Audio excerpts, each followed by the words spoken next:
Hey, welcome to the Small Business Made Simple podcast, brought to you by socialmediaandmarketing.com.au. Being in business is never easy, but it can be simple, or at least simpler. Join me, your host Jen Donovan, every week where we focus on marketing, social media, and working towards simplifying your business. You with me? Let's do this. If you're gonna dream it big, 'cause someone out there listening. Everyone's got a voice to give, and it's time I heard you whistling, 'cause there's no point at all, in dreaming small. Why, hey there, my fabulous listener. Welcome to episode 267 of the Small Business Made Simple podcast. Thank you, as always, for lending me your ears today. I know you have lots of choices out there, and I really do appreciate you making me one of them. Just a couple of things before we get into today's episode. I do apologize if my voice sounds different. I spent yesterday in bed with no voice, hence why the podcast wasn't done yesterday. Today it's a little bit improved, although I do sound a little bit sexy husky. So hopefully I'll make it through the podcast today. But I do apologize. It really is me. I just am a little bit under the weather at the moment. So thank you for understanding that as well. Just a second thing about my podcast. I got a message last week about my podcast saying the intro music and the voice of myself, as in like the podcast episode, were quite different. One was louder than the other. I've listened on my own devices and I can't hear it. But if you're having that issue, could you please let me know? Could you send me a DM or an email and just say, yeah, Jen, that's what happens on my device? And maybe let me know where you're listening to it, whether it's Spotify, Apple Podcast, or whatever, because I listen on Apple and I can't hear any difference in the sound. But if you can, I'd really like to know, because I'd really like to fix that for you if it's happening. All right. Okay, let's get into a little bit of the nitty-gritty of this episode. We are talking about 3 top marketing questions that I'm going to answer for you today. But before we do that, if you haven't seen on my socials already, I am in pre-launch of my brand new book called Small Town, Big Impact, that has 107 simple marketing strategies for regional business success. I would love you to pre-order your copy if you feel that this is a book that could really help you with your marketing in 2024. Yes, it is written for regional business success, but you know what? Marketing, no matter where you are, you'll be able to use it. You'll be able to implement the strategies. It'll just give you a little bit of a different perspective of perhaps what it's like to market a business in a regional area than what it is in a big city or something like that. Anyway, I would love you to go to my website, socialmediaandmarketing.com.au, go to the shop and buy Small Town Big Impact. I will be starting to send out copies the 1st of December, if not earlier. I believe it's going to print either today or tomorrow. So yay! Anyway, I'm a little bit excited by that. I hope you're sharing my excitement. If you are listening to this podcast, I would love you to share a screenshot of you listening and tag me on social media, because the one thing that podcasts don't give you is really great stats. So I don't actually get to know who you are unless you reach out to me and say, hey, Jen, listen to your podcast. And that always makes me feel super cool and gives me a really great idea of who my audience is. Of course, anything I mention on this podcast, you can find on the show notes at socialmediaandmarketing.com.au/267.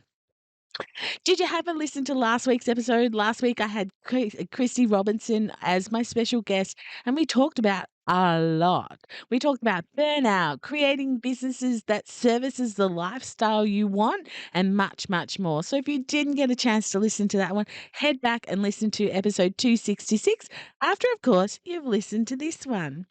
So, like I said earlier, this is a answering 3 of the top questions about marketing, but they've actually all come from my Ask Me Anything questions in my Facebook group, Like Minded Business Owners.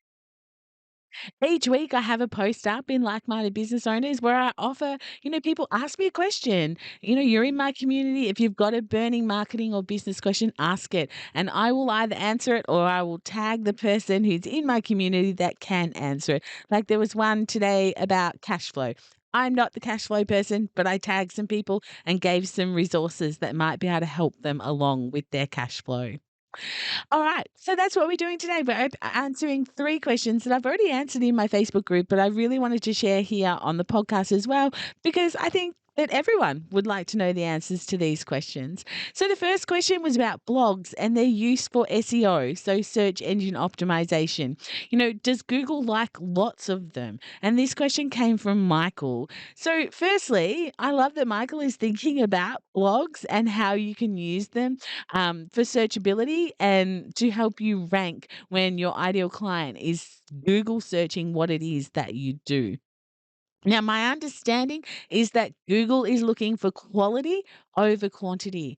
So, say for instance, Michael might have had 30 blogs that he hasn't repurposed onto the back end of his website and he's thinking about uploading them.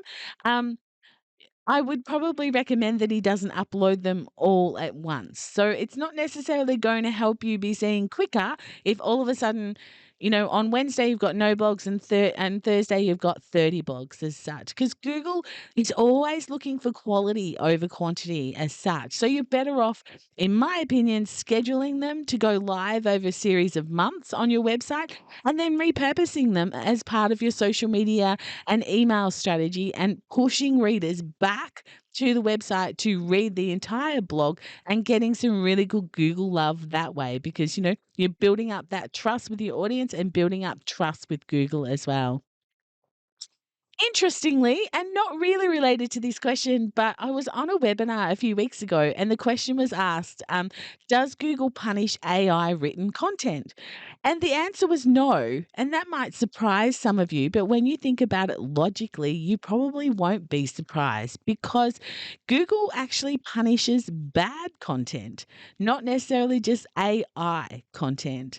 And although some content written by AI is not that crash hot, there's also a lot of human content out there that's not much better. So whether it's an AI piece of software or a human that's writing your content for you, just make sure it's good content and get the Google love that way. So don't shy away from using AI for the purposes of writing content. Just make sure it's good content and make sure it's customer centric and it sounds like you, that it's branded like you, your tone of voice, how you would talk, because otherwise Google mightn't punish you, but your community might because they're like, Jen didn't write this. I can tell it doesn't even sound like her. So thinking about that, that was just a little extra to that question about Google and blogs that I thought was really interesting. The second question I wanted to share with you on the podcast today was from Emily, and I really love this one. Emily said, I schedule my social media every month for about 3 posts a week. However, I'm not really seeing an increase in engagement. Should I continue, cut back, or stop altogether? And this was my reply. First of all, I think Emily is doing a really great job scheduling 3 posts a week. My suggestion perhaps is firstly to have a look at her analytics or her insights and see really what's working and what's not working. And these days, we really do have to take into consideration that people are doing a lot of scrolling. They're not doing a lot of liking, they're not doing a lot of commenting, but it doesn't actually mean they didn't stop and read your post. They just didn't engage with the post because that's not really how we're using social media at the moment. So, I did recommend to Emily that she takes her reach into consideration when she's looking at what's working and not working. But I think also strategically have a look at the content and question whether the content is actually about you and about your offers consistently or whether you're actually showing up with value, that you are actually posting things that are customer centric, not me, but it's actually about the customer and it's value for them as well. Um, Another point that I made was maybe perhaps you need to put some social into social media. So when I say that, I'd recommend like 10 minutes 3 times a week at least, where you go into your Facebook business pages feed. So not your personal feed, your Facebook business feed and scroll down and like and comment and share other people's posts that you follow as your business.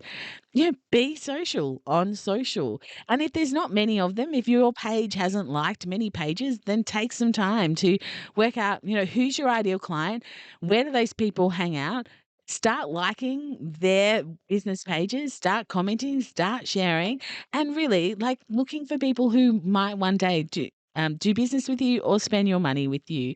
So I call it my Hansel and Gretel strategy. It's kind of like sprinkling those breadcrumbs everywhere, sprinkling your business name everywhere, and just, getting on the social media platforms and being social on those platforms.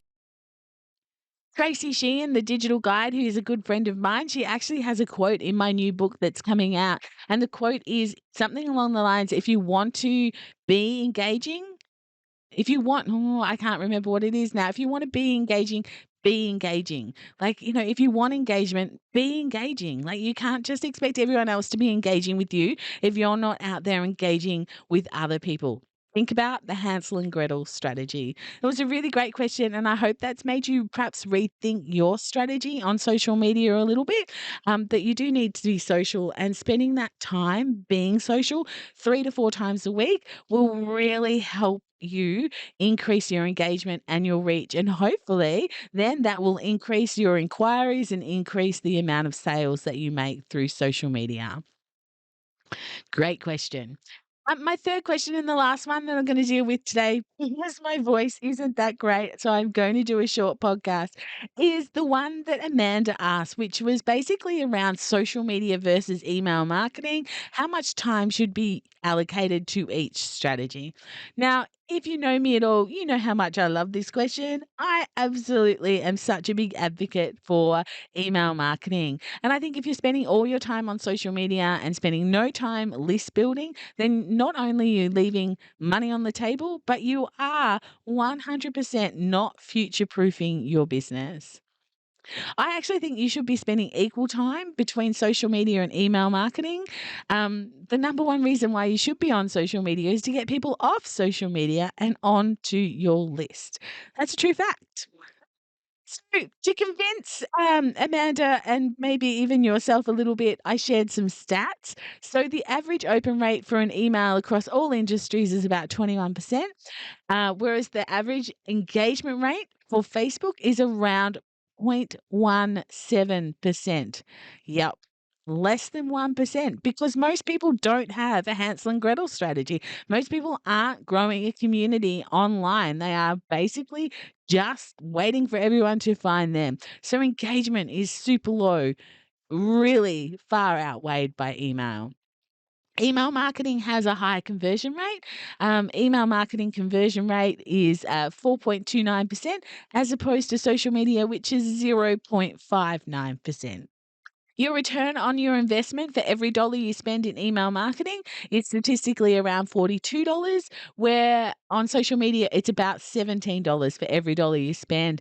And you know what? That's if you're good at content marketing and if you're good at writing ads. If you're not good at those two things, it's probably even lower.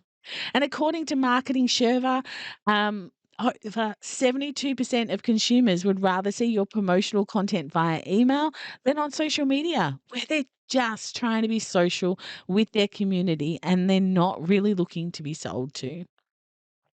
So if you're spending all your time on social media and no time list building and email nurturing your community, then business must be pretty tough at the moment. Um, Amanda, thank you so much for the question. Thank you for letting me get on my high horse about email marketing yet again.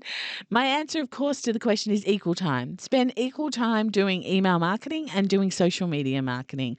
And when you start to see which one is bringing in quality leads and sales, then spend more time there. And it's going to be email. Like for most generations of consumers, it's going to be email.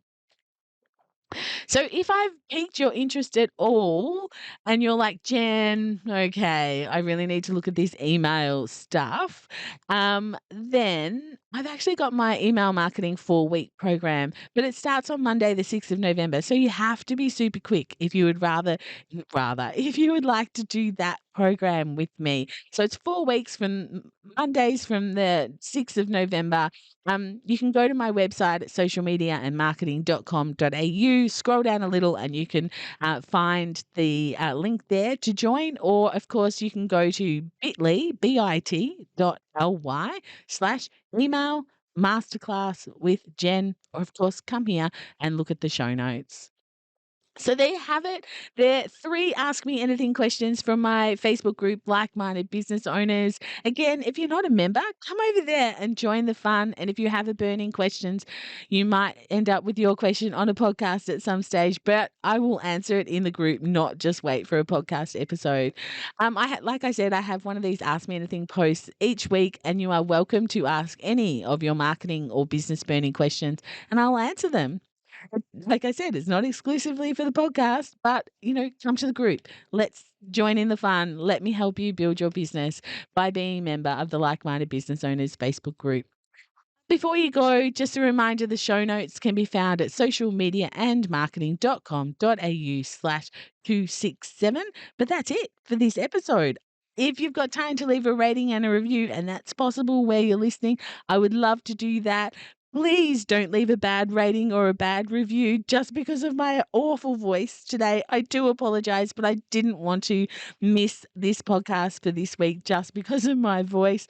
Be kind, be gentle with my voice. Otherwise, I will see you for episode 268, and I promise to be talking normally. But in the meantime, of course, if we're not hanging out on social, let's get social on social. You'll find me on all sorts of different platforms: Instagram, TikTok, Facebook, LinkedIn, Facebook groups, Reels. Not Reels. What is it called? Threads, not Reels. You'll find me there too. But whatever you do, remember, my small business peep, as my opening song says, there is no point in dreaming small. No time like the present. Tell it like you feel it, say it proud, be true, and let us see you for the star that you are. No point in dreaming small. I would like to acknowledge the traditional custodians of the land, the Yorta Yorta people, on which I record this podcast and conduct my business today, and pay my respects to their elders, past and present. I extend this respect to the Aboriginal and Torres Strait Islander people here with us today as well.